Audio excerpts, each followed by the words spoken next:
A paz do Senhor, meus irmãos, maravilha! A nossa aula de número 175 do CETADB, para nós é uma satisfação. Hoje, 1º de novembro de 2023, e nós queremos aqui engrandecer ao Senhor pela oportunidade que Ele nos dá de estarmos bem, de termos saúde, de podermos gozar de comunhão com o Senhor e especialmente de podermos participar desses momentos abençoados e abençoadores, com todos vocês. Com certeza para nós será uma alegria compartilhar esses momentos. Lembrando que você pode nos auxiliar. Nós certamente teremos aqui uma aula muito produtiva, uma vez que também hoje nós estaremos encerrando esta série que iniciamos já há alguns meses a respeito de perguntas bíblicas e estaremos retomando a série de perguntas escatológicas já a partir da próxima aula, junto com o pastor Ciro Zibordi. Vou aproveitar e pedir para você que nos auxilie compartilhando, Tire um print aqui dessa tela e esteja compartilhando aí nos seus stories também, através dos seus contatos, para que outros irmãos e irmãs também tenham esta oportunidade de participar conosco desta aula.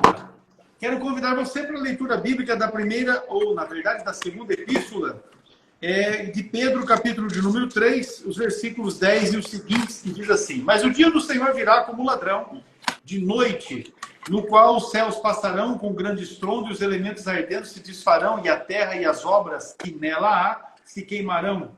Havendo, pois, de perecer todas essas coisas, que pessoas vos convém ser em santo trato e piedade, aguardando e apressando-vos para que a vinda do dia de Deus, em que os céus em fogo se desfarão e os elementos ardendo se fundirão, mas nós, segundo a sua promessa, aguardamos novos céus e nova terra, em que habita justiça. Pelo que, amados, aguardando estas coisas, procurai que deles sejais achados imaculados e irrepreensíveis em paz, e tende por salvação a longanimidade de nosso Senhor, como também o nosso amado irmão Paulo vos escreveu, segundo a sabedoria que lhe foi dada. Segunda epístola de Pedro, eu li capítulo 3, versículos de 10 até o versículo 15. Pastor Ciro, paz do Senhor, conte a bênção. Quantas são? Paz do Senhor, pastor Arcos, tudo bem? Tudo certinho, só vitória. Graças a Deus, estamos indo de força em força, Com a graça do Senhor. Desse jeito. Não pode parar, Não tem como parar, a gente vai avançando. Como que está o nosso pastor Acioli? Está bem, graças a Deus, bem de alta, tá tudo do jeito que deveria estar, Está bem recuperado, graças a Deus. Uma vitória. Está chegando bem aí minha imagem? Está ótimo, está sim, está ótimo. Essa semana eu chamei um técnico aí para ver a minha conexão, que estou achando que tem andado ruim, Uhum. E não é para estar, porque a internet aqui é nova, Certo. Mas às vezes a turma colocou um gato aí, Puxou uma extensãozinha da sua internet. Pode ser, Vai saber. Então, por isso que é bom mudar a senha. De vez em quando é bom mudar a senha. Aí você acaba sendo surpreendido pelo vizinho. Fala, rapaz, eu não estou conseguindo acessar, você mudou a senha? Pois é. Mas eu estou acompanhando aqui no outro monitor, parece que hoje está normal, Maravilha. Está assim. Assim, graças a Deus. Eu vim dizendo aos irmãos que esta é a nossa aula de número 175, nela nós vamos encerrar essa temática a respeito das perguntas bíblicas e para a próxima aula nós vamos retomar as questões escatológicas, juntamente com os nossos alunos, irmãos, seguidores, enfim, e vamos prosseguir aí ensinando o nosso povo. Pois bem, meu pastor, alguma coisa que você queira acrescentar antes que a gente possa iniciar a pauta de hoje? Não, vamos adiante. Eu quero dizer que é um prazer participar dessa live de número 175, que é uma live de perguntas bíblicas, mas já com grande ênfase escatológica, Também na escatologia, porque aqui nós temos algumas questões aqui que já pendem também para o lado da escatologia. Justamente por isso nós achamos melhor já encerrarmos essa temática e retomarmos o tema da escatologia, porque tem bastante coisa para ser tratado aí. Vai ser muito bom, bastante proveitoso a todos, com certeza. Então vamos lá, meu pastor, iniciando a nossa pauta de hoje, então, lembrando que hoje é dia 1º de novembro de 2023, o Rádio Canal da Galileia fez esta pergunta e por isso li o texto da segunda epístola de Pedro, capítulo 3, eu li os versos de 10 a 15. A pergunta que ele nos enviou é a seguinte: o que significa em 2 Pedro, capítulo 3, que a terra será destruída pelo fogo? Então, ótima pergunta, né? Porque Olha os tá uma, flamenguistas aí. Olha os tá uma flamenguistas gritaria aí. aqui. Eu acho que hoje é outro time que está jogando, tá uma barulheira aqui. Não está chegando aí não, Não, né? tá tranquilo. Maravilha. É porque eu estou sem o fone, né? Então, essa pergunta é muito boa porque ela nos oferece também a oportunidade de fazer uma abordagem panorâmica, se o irmão me permitir, Claro. sobre esta passagem de 2 Pedro, capítulo 3. Não na totalidade, porque o capítulo tem vários pormenores, mas pelo menos de um grupo de versículos que muitas vezes são utilizados de maneira conveniente ou fora de contexto pelos irmãos pós-tribulacionistas, né? Que muitas vezes dizem, não, vai acontecer tudo de uma vez só e tal, não tem esse negócio de duas fases, primeiro arrebatamento e depois do período tribulacional vai ter a vinda de Jesus à Terra, vai ser tudo ao mesmo tempo, tudo naquele dia. E aí eles citam muitas vezes essa passagem de 2 Pedro, capítulo 3, que menciona essa destruição da terra pelo fogo.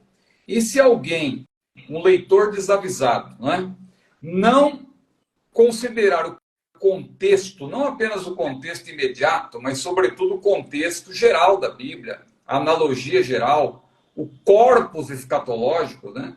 Eu sempre uso esse termo, corpus, porque, na verdade, quando você estuda qualquer doutrina, e escatologia não é diferente, sempre você tem um conjunto de textos para você argumentar, para você ter realmente um fundamento sólido. Você não vai se basear num texto isolado que aparentemente diz alguma coisa, mas quando você analisa junto com esse corpus, você percebe que não é o que a pessoa está pensando que diz. Bom, a gente tem dito nas aulas anteriores, nós mencionamos o milênio, né? Falamos um pouco também sobre a última revolta de Satanás, que é chamada metaforicamente de Gog e Magog, lá em Apocalipse capítulo 7, capítulo 20, digo, versículos 7 a 10. E nós sabemos que após o milênio, após essa última revolta do diabo, e também após o juízo final, Deus fará novos céus e nova terra. Então perceba que Pedro está antecipando algo que, de acordo com o livro de Apocalipse, só vai acontecer após o juízo final, que é justamente quando Deus vai fazer novos céus e nova terra. Então, após o milênio, após também a última revolta do diabo e após o juízo final, é que Deus fará novos céus e nova terra. O milênio, portanto, será a última dispensação. E quando a gente lê essa passagem de Pedro, daqui a pouco eu vou pedir a gentileza do irmão ler alguns versículos. Com certeza. Mas quando nós lemos 2 Pedro, capítulo 3, nós percebemos que Pedro, ele passa ao largo, na verdade, da volta de Cristo e do seu reino milenar, para dar um destaque. É isso que é importante observar. Ele dá um destaque para a destruição do universo, sem especificar isso, quando isso, digo, de fato acontecerá. Por quê? Porque o objetivo de Pedro, nesse seu capítulo 3 da segunda carta, mais precisamente nos versículos 1 a 18, o objetivo dele, você percebe, se você ler com atenção, é incentivar-nos a viver de maneira santa e não necessariamente, no caso dele, não especificamente, ele não tem como objetivo dar-nos detalhes que gostaríamos de saber até a respeito do futuro. Pedro não é detalhista. Por isso, esse texto não deve ser desconectado, repito, do corpus escatológico. Porque, veja bem, se só existisse esse texto falando sobre o dia do Senhor e depois, em seguida, Pedro menciona a destruição do céu e da terra para dar lugar, claro, a novos céus, nova terra, se só existisse essa passagem, não haveria dúvida, a gente teria-se uma certeza de que tudo vai acontecer de uma vez só, naquele dia. Jesus vem e tudo é destruído e renovado ao mesmo tempo, no mesmo dia, tudo acontece de uma vez só. Porque é isso que querem nos dizer os nossos irmãos de outra tradição, os pós-tribulacionistas. Então eu quero enfatizar de imediato, antes de nós lermos alguns versículos, que embora Pedro não apresente uma sequência de eventos, ele também não está dizendo que tudo ocorrerá de uma só vez. Nós vamos ver que no próprio texto, Pedro indica isso. Embora ele não esteja sendo alguém como Paulo, que fez questão de apresentar os eventos escatológicos numa ordem, como está lá em 1 Tessalonicenses, capítulos 4 e 5, por exemplo, 2 Tessalonicenses, capítulo 2, você vê que Pedro, embora ele não esteja preocupado com essa sequência, com essa ordem sequencial, ele também não está dizendo que tudo vai acontecer de uma vez só.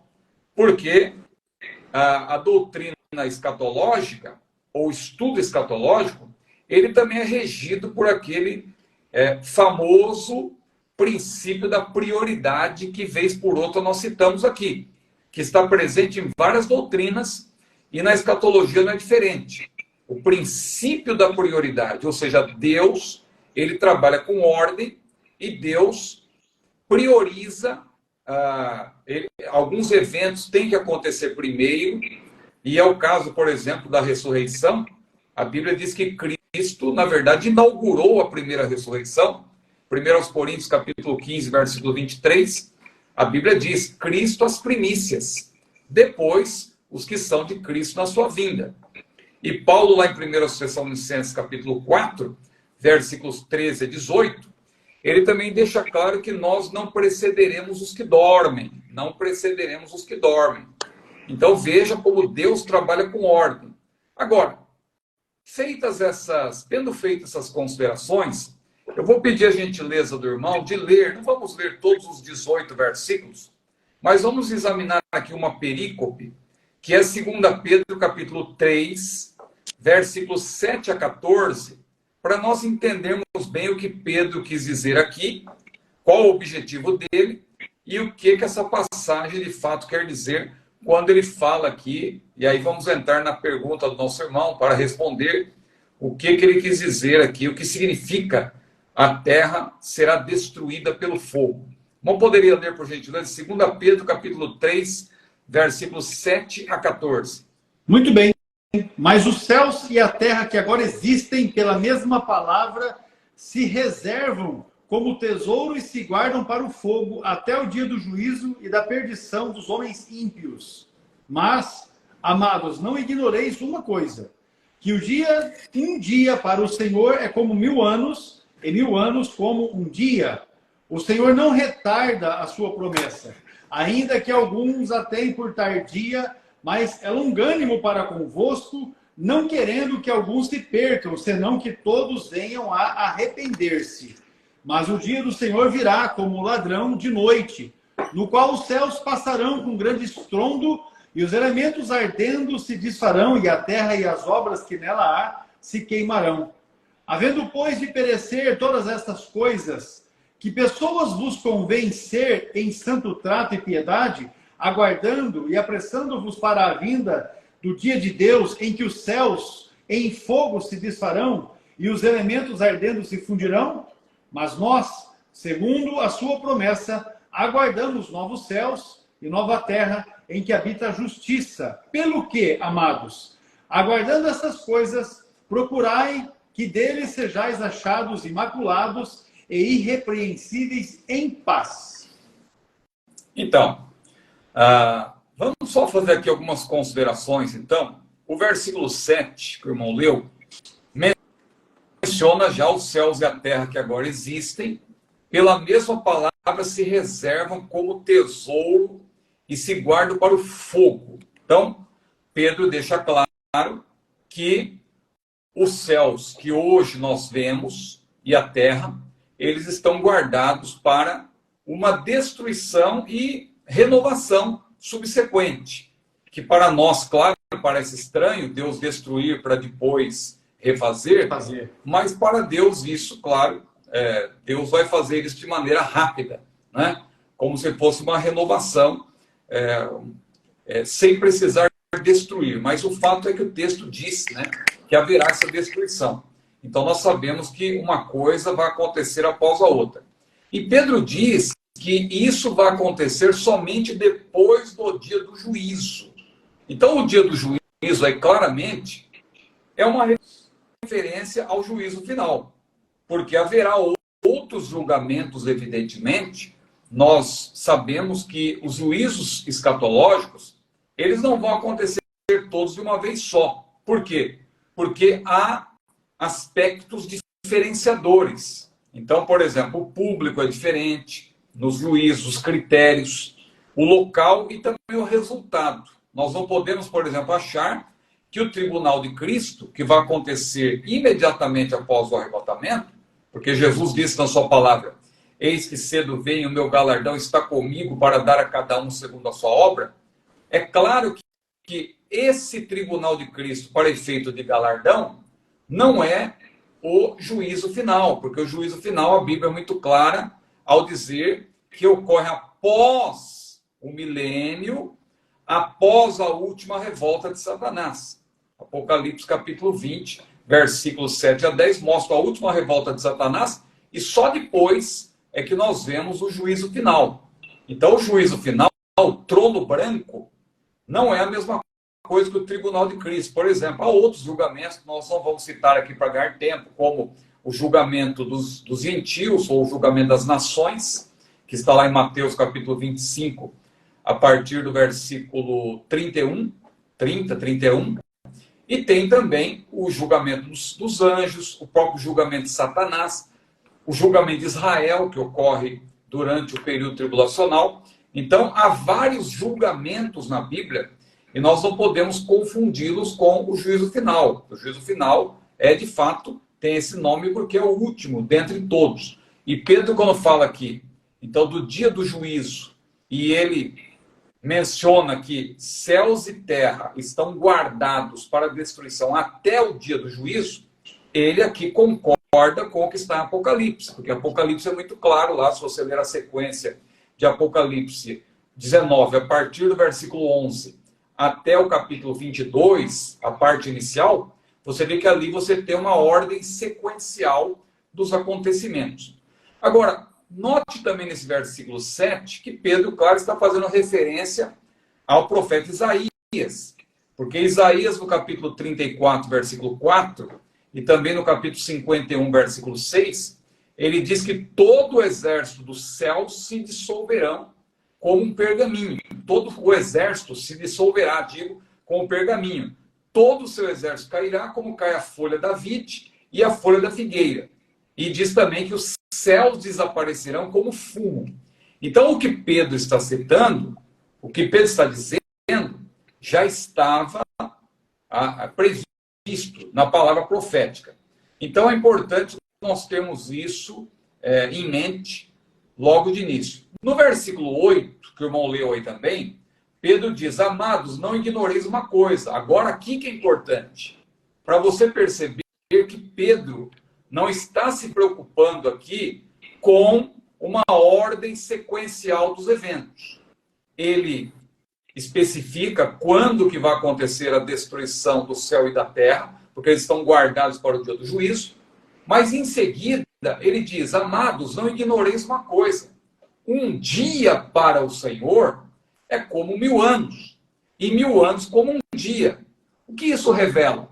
Isso revela que os fatos narrados por Pedro não hão de acontecer de uma só vez, como se fosse num dia de 24 horas. Pedro está respondendo, inclusive, aqui, uma pergunta que está no versículo 3. Porque no versículo 3, Pedro diz que surgiriam escarnecedores dizendo: onde está a promessa da sua vinda? Desde que os nossos pais dormiram, nós estamos ouvindo falar que Jesus vai voltar e tal, e até agora não aconteceu nada, como hoje nós temos visto. Tem gente criticando, por exemplo, quando nós falamos que o arrebatamento é iminente, e muita gente ainda não entendeu o que é iminência. As pessoas pensam que a iminência tem a ver com brevidade, com tempo, que tem que acontecer logo. Não. Iminência tem a ver mais com a nossa preparação do que com o tempo de Deus. Até porque o tempo de Deus, Pedro foi muito claro aqui ao dizer que para Deus, um dia é como 1000 anos, 1000 anos é como um dia. Ou seja, Deus não trabalha da maneira que nós trabalhamos com o tempo. O nosso tempo é cronos, o nosso tempo é cronológico. O nosso tempo é mais quantitativo. Deus, ele não trabalha dessa forma. Deus, ele entra no nosso tempo, é claro, porque ele está no controle de tudo. Só que Deus é como se tudo diante dele fosse um eterno presente. Não tem esse negócio de passado, presente, futuro. Deus é onisciente. Deus tem tudo à mão. Deus sabe de tudo. Então é isso que Pedro está dizendo. Nós não temos que querer dizer aqui, forçar o texto a dizer o que ele não diz, como muita gente faz. Não, é naquele dia, vai acontecer tudo uma vez, quando Jesus voltar e ele destrói tudo e tal, e julga todo mundo ao mesmo tempo e tal, destrói, faz novos céus, nova terra. Não. Isso é o que alguém pode concluir lendo apenas esse texto. Mas o próprio Pedro deixa claro que não, porque se um dia para Deus como 1000 anos e 1000 anos como um dia, é evidente que o dia de Deus não é um dia de 24 horas. Assim como a última hora que João mencionou, 1 João capítulo 18, 2, versículo 18, não é uma hora de 60 minutos. Né? Porque João lá no primeiro século falou: filhinhos, é a última hora. Assim como também os últimos dias, a gente tem que entender que os últimos dias começam justamente no dia de Pentecostes, quando houve o derramamento inaugural do poder do Espírito. Mas até hoje, nós continuamos ainda nos últimos dias. Claro que pelos cumprimentos, pelas profecias que aí, ainda que de maneira, ainda como uma amostra, né? Mas nós vemos tudo se encaixando, o cenário profético sendo preparado. Então nós, às vezes, até fazemos um gracejo dizendo que nós já estamos nos últimos segundos dessa última hora, ou nas últimas horas, desses últimos dias, né? Como diz a Bíblia. Agora veja, o versículo 9, aqui só para constar, o Senhor não retarda a sua promessa, né? Ainda que alguns a tenham por tardia. Eu estou relendo aqui, desculpa, pastor, só para enfatizar. Nada, fique em paz, mas à vontade. É longânimo para convosco, não querendo que alguns se percam, senão que todos venham a arrepender-se. Aqui não vou fazer nenhum comentário. Agora veja o versículo 10. Mas o dia do Senhor virá como ladrão de noite. Muitos irmãos têm a tendência de confundir o dia do Senhor com o dia do arrebatamento da igreja. Não é a mesma coisa. O arrebatamento da igreja, claro, dentro do calendário profético, ele é um evento inaugural. Ele é um evento desencadeador. Podemos dizer que ele abre o dia do Senhor.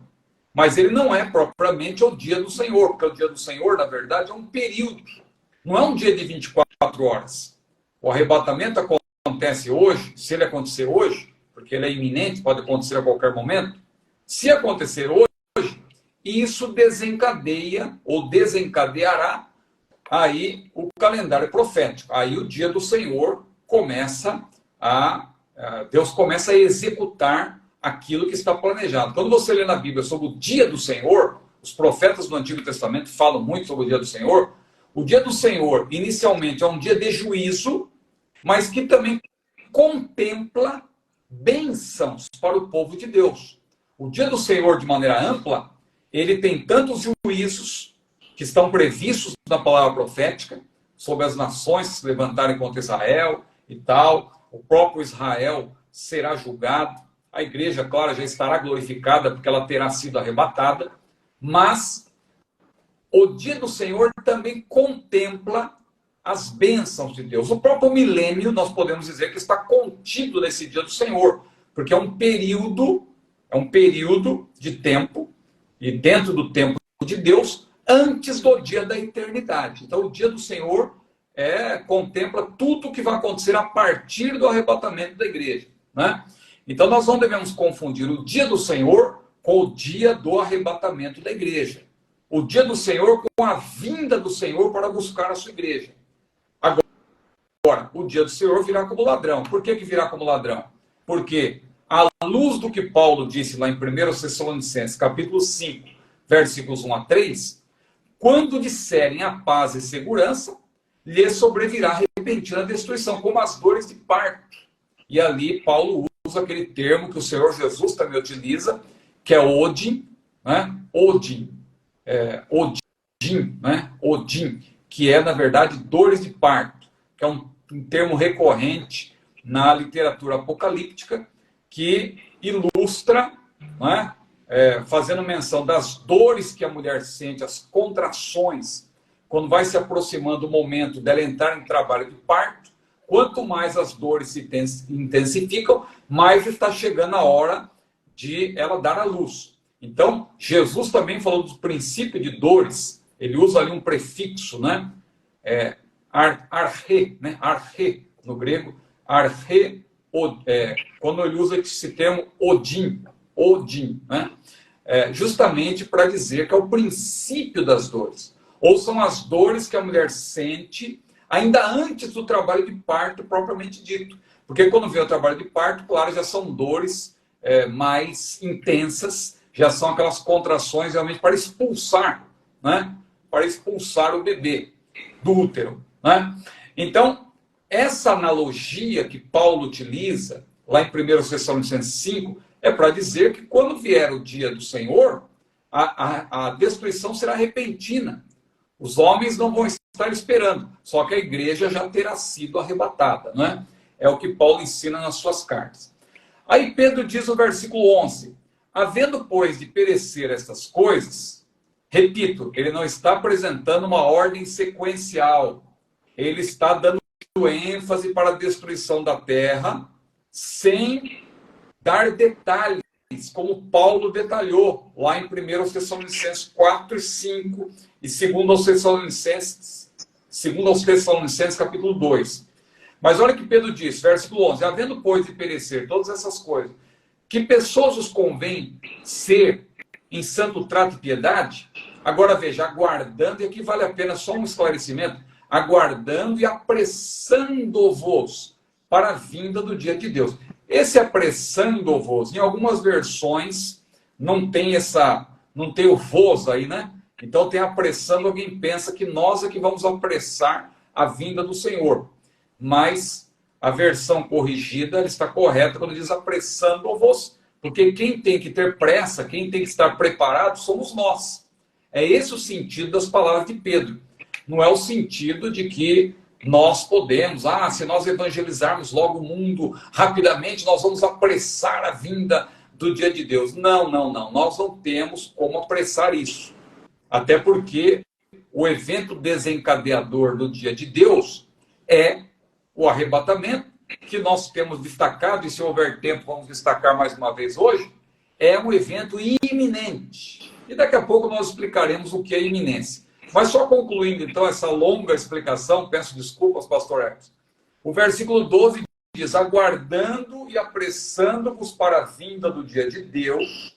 Dia de Deus, aqui repito, não é um dia de 24 horas, é o dia de Deus que tem como evento inaugural, ou desencadeador, o arrebatamento da igreja, mas que se estende pelo período tribulacional, depois tem o milênio. Esse é o dia de Deus no calendário profético. Por isso que Pedro foi cuidadoso ao dizer, um dia para Deus é como 1000 anos, e 1000 anos como um dia, porque nós não estamos falando aqui de dia de 24 horas.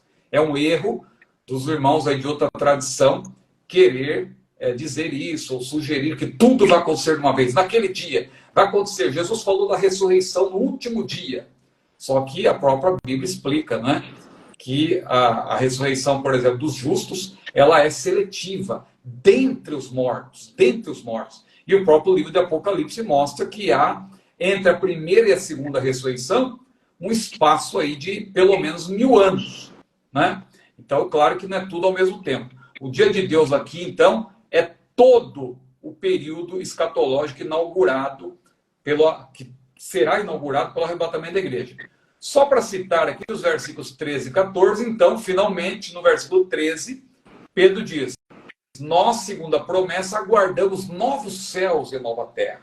Veja que aí ele faz novamente a conexão com o Apocalipse. Ele diz, olha, tudo isso vai acontecer, não tem jeito, Deus vai destruir tudo.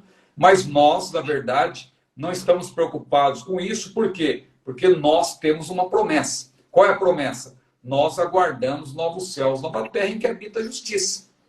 Aí o versículo 14. Por isso, amados, aguardando essas coisas, procurai que deles sejais achados imaculados e irrepreensíveis em paz. Aí ele enfatiza a necessidade do crente estar sempre preparado para quê? Para o arrebatamento.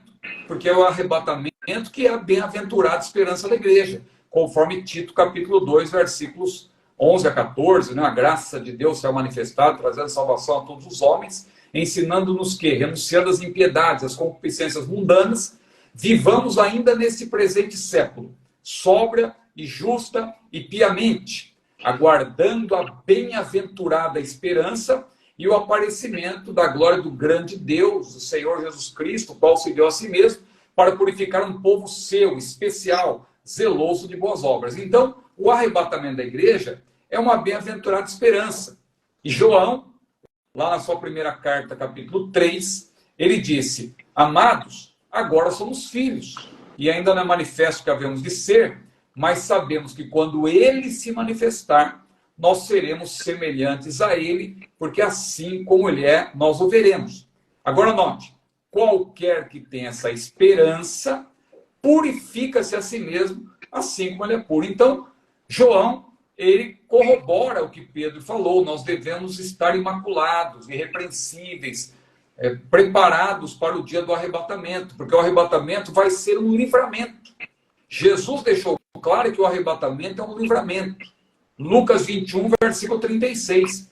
Jesus falou, vigiai, para que sejais havidos por dignos de escapar é um escape das coisas que devem acontecer.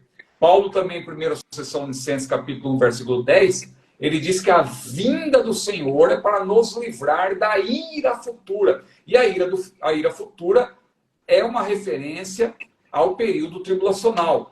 Porque hoje nós não estamos preocupados com o inferno, como muita gente pensa. Não, a ira futura é o inferno. Não. Jesus falou, aquele que ouve as minhas palavras e crê naquele que me enviou, tem a vida eterna. Tem hoje a vida eterna. E não entrará em juízo. O termo ali é forense. Ou seja, nunca mais o crente vai entrar em juízo no sentido de quanto à consideração de ser salvo ou perdido. Não. O crente já tem a certeza da salvação aqui e agora. Não é? E então, o arrebatamento é um livramento do período tribulacional. A igreja não passará. Por que a igreja não passará? Porque no período tribulacional, Deus vai derramar a sua ira sobre a terra. É a ira de Deus e do Cordeiro. Ora, será que Deus vai derramar a sua ira sobre a igreja? Não, não faz sentido. Muita gente confunde as tribulações que a igreja sempre passou ao longo dos séculos com a grande tribulação, com o período tribulacional de 7 anos e também com a grande tribulação, que é a parte final. Não, meu irmão. No período tribulacional, Deus vai derramar a ira dele sobre a terra. A ira do Cordeiro será derramada sobre os homens maus, sobre os adoradores do anticristo, não sobre a igreja. A igreja hoje, claro, ela está sofrendo nesse mundo a ira de Satanás, a ira dos homens, ela está sofrendo. Mas Quando vier o derramamento da ira de Deus, aí é diferente, porque a ira de Deus hoje, claro, ela tem sido derramada, mas Deus age com misericórdia. Mas no período tribulacional, Deus vai derramar de modo intenso, Deus vai julgar a terra, Deus vai derramar a sua ira, e aí, para fazer isso, ele vai tirar antes a igreja da face da terra. Pastor Hertz, acho que eu já me alonguei muito nessa resposta. Tá ótimo. Deixa eu dar uma dica aqui para os irmãos. A live vai ficar gravada, né? Mas também nós estaremos disponibilizando ela no nosso canal lá no YouTube, que é CETADB também. Porque nós temos vários irmãos que não têm perfil no Instagram, eles assistem depois. Como amanhã vai ser feriado, então na sexta-feira vai estar disponível também no YouTube para os irmãos anotarem. Né? O importante é você aproveitar toda essa explicação que o pastor Ciro acabou de dar aqui a respeito dessa questão, fazer as suas anotações, ler as referências, não é? Ler as referências que baseiam aquilo tudo que o pastor tem explicado a respeito do assunto, para que você possa ter aí o seu conhecimento potencializado, para que o aprendizado seja de fato consistente. E com certeza vai ser bênção para a sua vida. Vamos lá então. O Samuel Nogueira também fez a seguinte pergunta. Primeiro ele faz uma colocação, né? Ele diz assim, um pastor que domina o cenário escatológico nacional e mundial afirmou que a volta de Jesus pode ocorrer nos próximos 10 anos. Ele não entende o que é iminência. É possível confirmar? Então, o que ele falou é o que esse pastor, que eu não sei quem é, né? Mas, segundo o nosso irmão, disse que ele é conhecido aí nacional e mundialmente.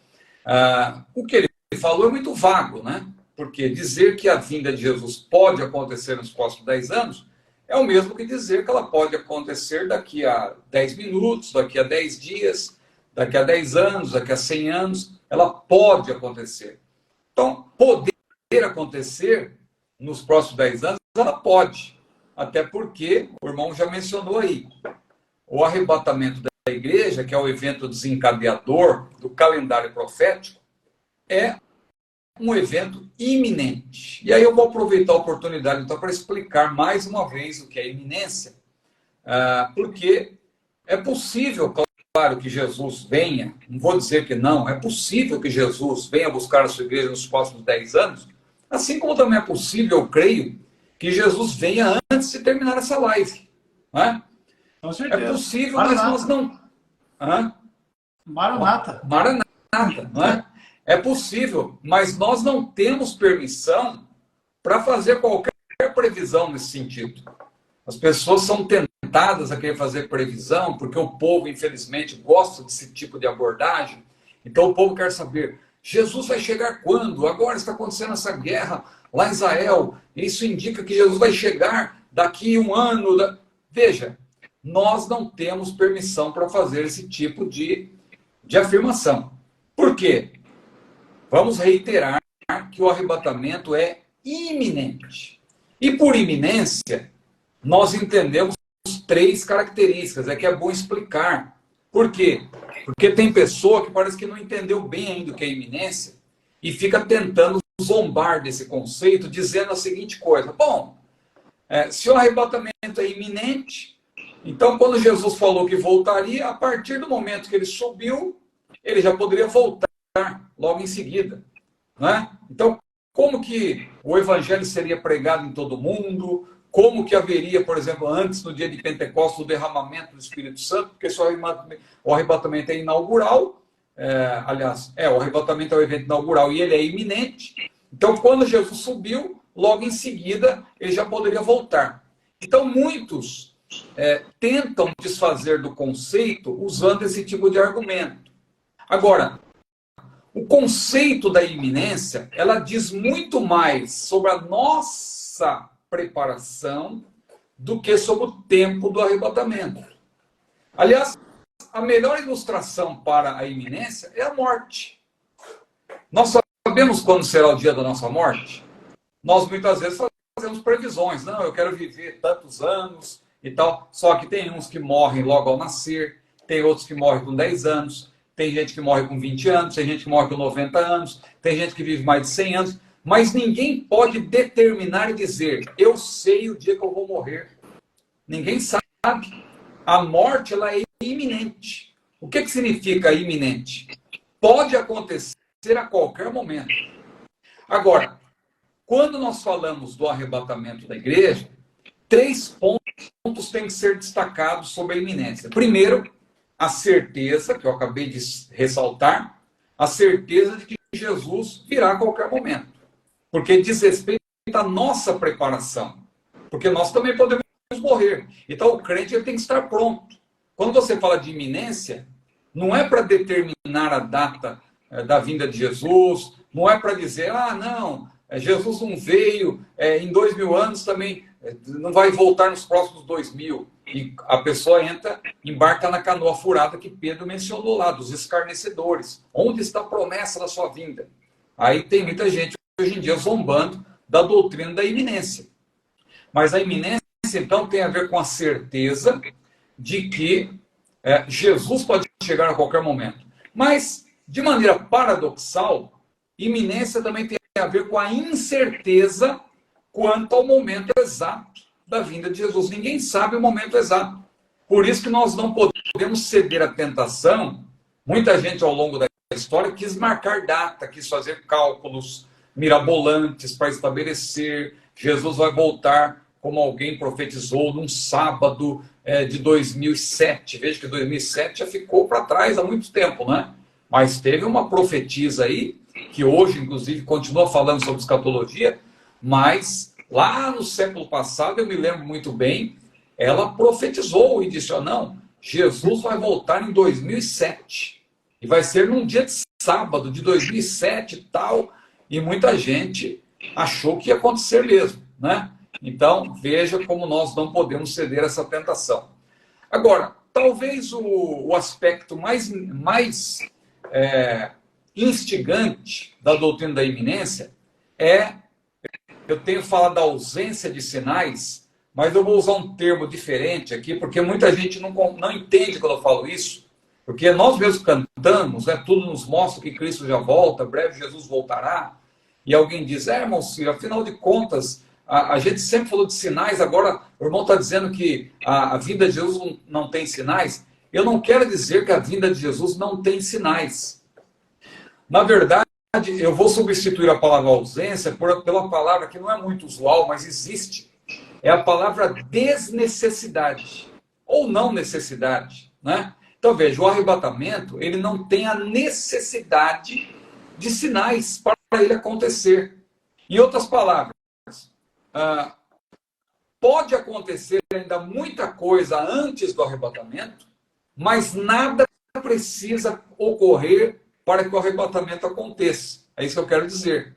Porque às vezes a pessoa pensa, não, o arrebatamento só vai acontecer depois que o templo estiver de pé lá em Jerusalém. E ainda nem começaram a fazer, então Jesus não vai voltar. Não, o arrebatamento só vai acontecer quando Israel começar a ser invadido e tal. Veja, as pessoas tentam querer prever o tempo para o arrebatamento. É claro que se o arrebatamento acontecer agora e o templo ainda não estiver de pé, ele vai ter que ser construído. Por quê? Porque após o arrebatamento, nós sabemos, pode ter um tempo ainda entre o arrebatamento e o início, o start propriamente dito, do período tribulacional, porque o que vai dar o start, claro, é o acordo que o anticristo vai fazer com muitos, como está lá em Daniel capítulo 9, versículo 27. Porque a partir dali começa a ser recontada a última semana da profecia de Daniel, das 70 semanas. A 70ª semana que falta se cumprir, que é justamente o período tribulacional, ela tem início quando o anticristo fizer um acordo com muitos, diz a Bíblia, por uma semana. Então, não é imediatamente após o arrebatamento. Claro que eu creio que não vai demorar muito tempo para isso acontecer. Mas se a igreja for arrebatada hoje e o templo ainda não estiver em pé, claro que ele vai ter que ser construído. Se o templo começar a ser construído hoje, não quer dizer que Jesus vai voltar, porque o templo poderá ser construído e poderá ser destruído novamente. Não existe sinal indicador para dizer agora o arrebatamento vai acontecer. Porque é iminente. Iminência significa que você não pode prever. Existe o aspecto da desnecessidade de sinais para acontecer o evento. Ou seja, pode acontecer muita coisa antes do arrebatamento, mas não precisa acontecer nada para fazer o arrebatamento acontecer. Porque tem muita gente que pensa que alguma coisa vai obrigar Jesus a voltar, né? Como alguém diz, não, agora Jesus não aguenta mais, com esse problema que está acontecendo no mundo, agora Jesus vai ter que voltar. Essa guerra, Jesus tem que vir agora. Como se fosse assim, Jesus ficasse olhando, agora é o momento para eu voltar. Não. O tempo que Jesus voltará já está determinado, mas nós não sabemos, porque é iminente, iminente. Então, respondendo a pergunta aí do nosso irmão, esse ensinador aí que eu não conheço, que tem grande renome, né, internacional e tal, conferencista internacional, ou talvez até mais que isso, intergaláctico, interplanetário, se ele está querendo ser dogmático, como muita gente quer também dizer quem é o anticristo e tal, é o Macron, é não sei quem lá, alguém falava que era o Trump, e antes era o Obama, agora é outro. Veja, nós não temos permissão para determinar nada no plano escatológico. A única coisa que nós podemos dizer é que o arrebatamento é o evento desencadeador. A partir do arrebatamento, claro, todas as profecias, elas começarão a se cumprir. Irmão Ciro, então as profecias só vão se cumprir a partir do arrebatamento? Sim. As profecias escatológicas, sim. Porque as pessoas hoje em dia ficam caçando, procurando profecias, versículos para querer encaixar as guerras e tal. O pessoal fica procurando. Não, meu irmão. Isso é escatologia especulativa. Isso não é escatologia bíblica. Isso é escatologia aterrorizante. Eu até escrevi um artigo para o Mensageiro da Paz sobre isso, que eles me pediram, deve sair aí no mês de novembro, nesse mês agora, sobre a escatologia aterrorizante. As pessoas estão procurando versículos para querer encaixar. Claro que há algumas profecias que elas já estão, vamos dizer assim, que há um cumprimento para demonstrar que Deus está no controle, mas não é o cumprimento total. Veja, a própria nação de Israel, o Estado de Israel ser na verdade, proclamado, depois de tudo que aconteceu com Israel, ao longo dos séculos, depois do Holocausto, em que 6 milhões de judeus foram mortos, e no dia 14 de maio, o Estado de Israel ser ali inaugurado, não é? Veja, isso aí, só Deus pode fazer isso, porque Israel não perdeu a sua língua, não sofreu a lei da mortalidade dos povos. Veja se isso aconteceu com os babilônios. Não, e os babilônios foram um grande império. Veja se isso aconteceu com o Egito, e o Egito foi um grande império. Esses países sofreram a lei da mortalidade dos povos. Israel não. Israel continua de pé. Isso aí é uma demonstração de que Deus está no controle da história. Agora, a profecia de Ezequiel 37, do Vale dos Ossos Secos, ainda não se cumpriu na íntegra. Porque há também o caso de dupla referência, há o caso em que algumas profecias têm um cumprimento parcial, que é Deus provando que ele está no controle, mas o cumprimento total daquela profecia, claro, está guardado para o futuro, porque ali está prevista uma restauração nacional, mas também espiritual. Espiritual. Israel vai ser restaurado como nação. Claro que vai ser um remanescente. A Bíblia mostra isso. Porque Israel até o final vai sofrer guerras. A profecia de Daniel mostra isso, né, que haverá guerras até o fim. Israel vai sofrer perseguição de todo lado. Claro, Israel hoje é uma grande potência, apesar de ser odiado, né? O antissemitismo, a gente vê como ele é grande no mundo, como Israel é odiado. Israel é odiado justamente porque é o povo que Deus escolheu. Isso aí, Satanás, sem dúvida, está por trás disso. Não tenha dúvida disso. O mundo todo está voltando-se, apesar do massacre que Israel sofreu no dia 7 de outubro, aquela covardia, aquela coisa absurda que aconteceu, ainda há pessoas antissemitas, há pessoas que estão tomadas pela chamada judeofobia, né? Pessoas antissemitas que estão perseguindo os judeus, os israelenses por toda parte, marcando as casas com a estrela de Davi, como aconteceu no tempo do nazismo. Na França agora está acontecendo isso, em outros lugares também. Protestos em que as pessoas gritam morte aos judeus, morte aos judeus. Só que Deus impôs a mão para com Israel. Então Deus vai preservar o remanescente israelita até o fim. E quando a igreja for arrebatada, Deus vai pôr em execução aquilo que ele prometeu sobre Israel. Vai haver um grande quebrantamento, o povo israelita vai se converter e, como nação, que nunca aconteceu, Israel vai crer que Jesus é o Messias. Porque hoje, claro, há judeus se convertendo e eles fazem parte da igreja hoje, não há distinção. Jesus, ao morrer, derrubou a parede da separação e quem crê hoje, não importa se é judeu ou gentil, faz parte da igreja, quando se converte. Agora, haverá uma restauração nacional e espiritual de Israel. Então, isso sim é o que está previsto, mas para depois do arrebatamento da igreja, porque isso está claro lá na profecia de Daniel 9:27. Ali está claro que a igreja não toma parte daquilo, porque as 70 semanas, o anjo Gabriel foi claro ao dizer para Daniel, estão determinadas sobre o teu povo e a santa cidade. O povo de Daniel, claro, é o povo de Israel. E a santa cidade é Jerusalém.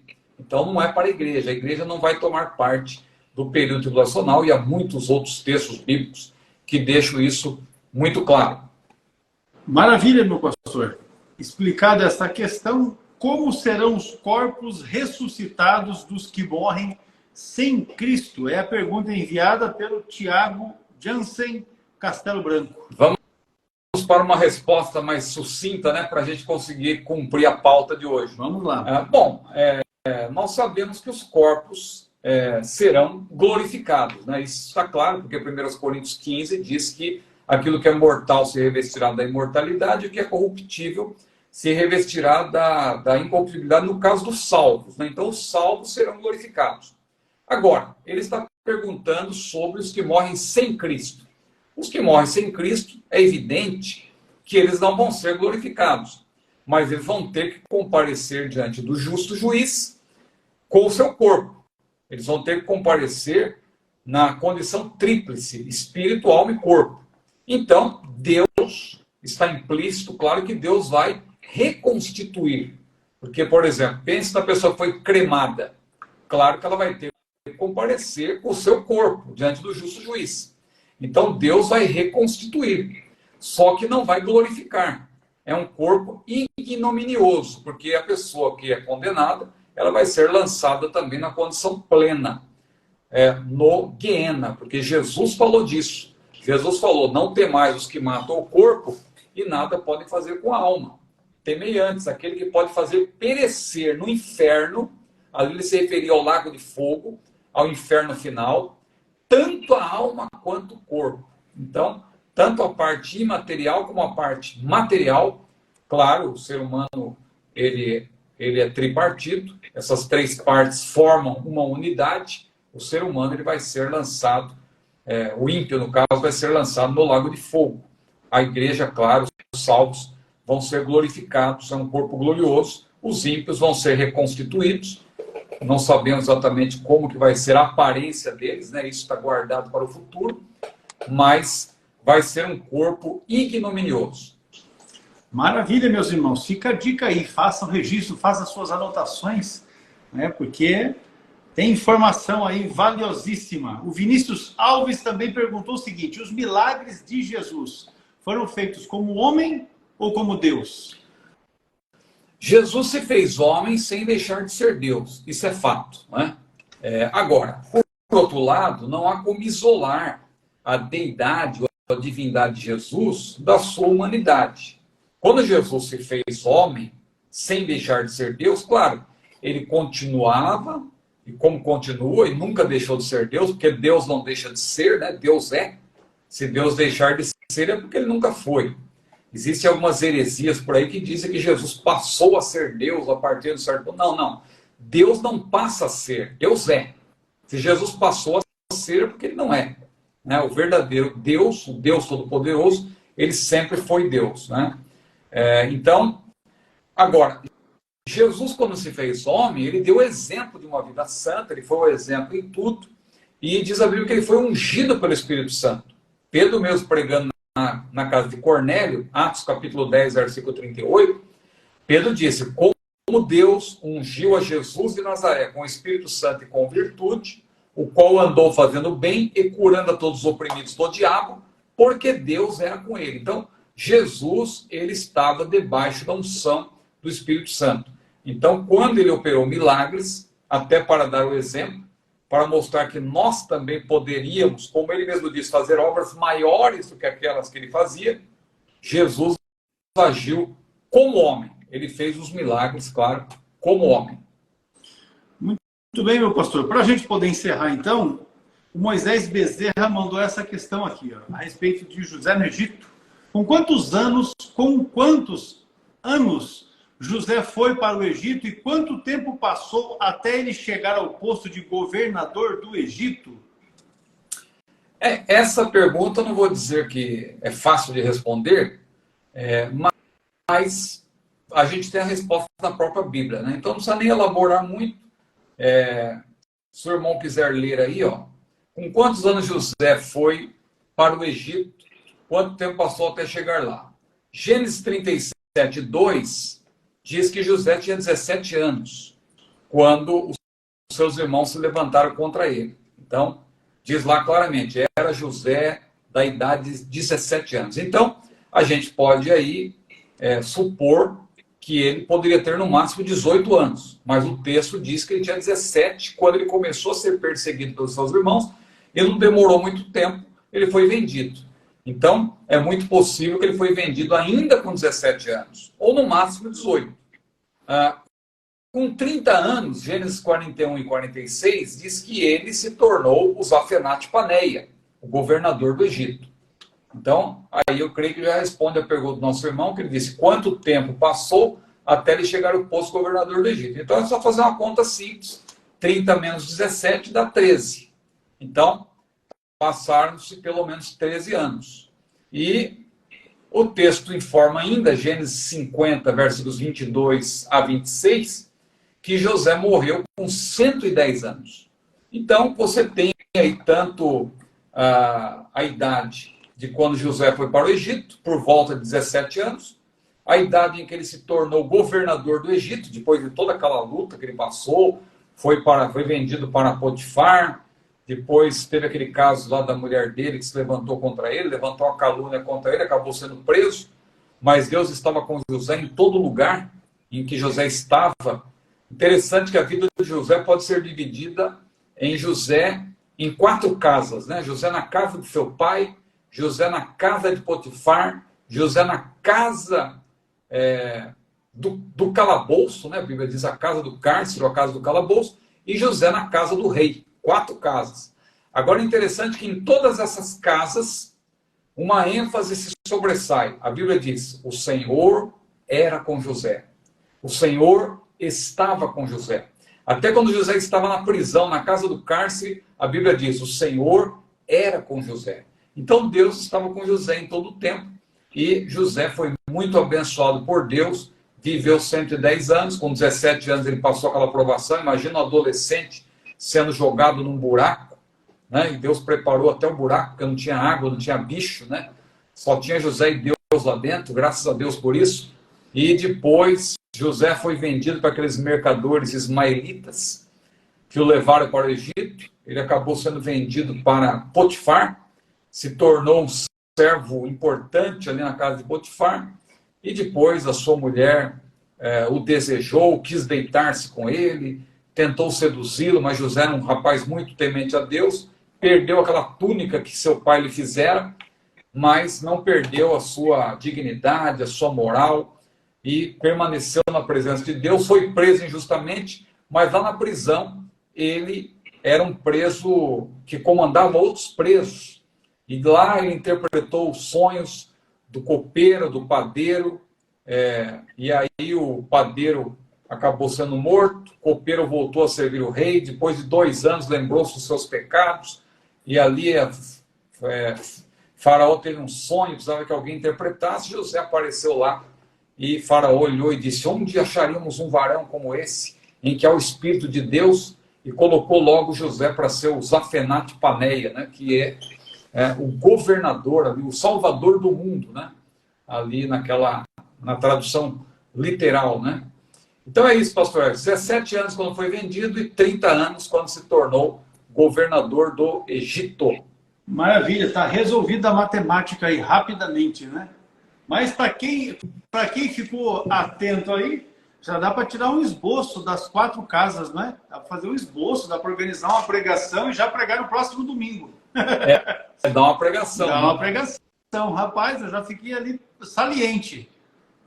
Falei, rapaz, olha aí, ó. Quem sabe não há uma mensagem para pregar no culto de domingo. Maravilha. Pastor Ciro, as suas considerações finais.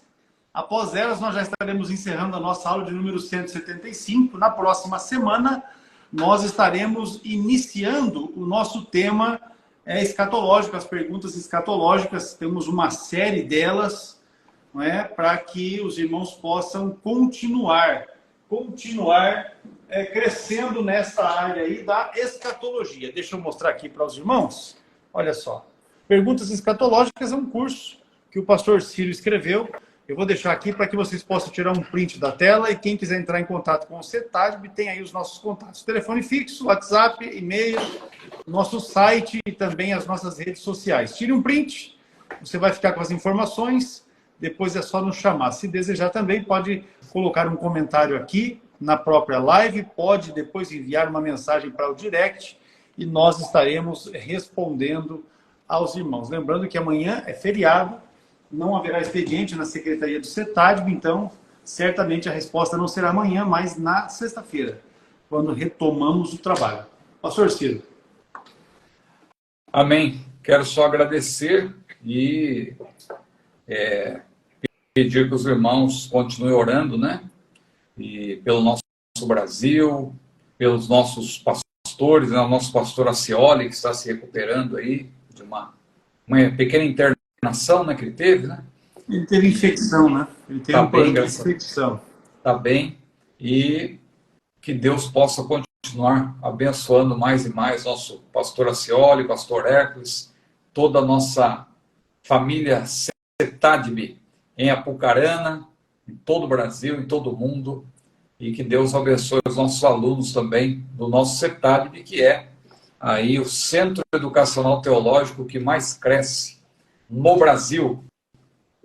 Muito bem, a irmã Ivone está conosco. A irmã Ivone, estivemos juntos na semana retrasada e na semana passada, ali na congregação do Parque Bela Vista, falando exatamente a respeito de Israel e o povo ali da região da Cisjordânia. Eu queria assistir essa aula aí, mas o irmão disse que não foi gravado. Não foi transmitido, na verdade não foi transmitido. O pastor Fernando, que é o dirigente da congregação, ele estava viajando, atendendo uma agenda no Rio Grande do Sul, e o pessoal que estava ali não teve a oportunidade de gravar.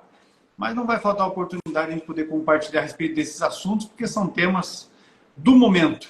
Muito bem, pastor. Deus abençoe a sua vida. Transmita a nossa saudação aí para a irmã Luciana, a irmã Júlia. Deus continue fazendo prosperar, né? Prosperar o trabalho que o irmão realiza no Senhor. A agenda que o irmão atende, que Deus também faça próspera e abençoada em todo o tempo. E os nossos irmãos e irmãs, não é? Na próxima quarta-feira, aqui pelo Instagram ao vivo, não é? A partir das 22 horas, esta live vai ficar gravada e nós também disponibilizaremos ela no canal CETADB no YouTube. Você vai ter aí mais um meio de aprendizado. E as perguntas que foram registradas hoje aqui, elas vão para o nosso temário e quando nós formos trabalhar a respeito dos assuntos que foram colocados aqui, as perguntas virão ao ar para que possam estar sendo respondidas sempre com a cooperação do pastor Ciro Zibordi. Deus abençoe os irmãos, um ótimo feriado a todos e conte conosco, estamos sempre à disposição. Paz do Senhor.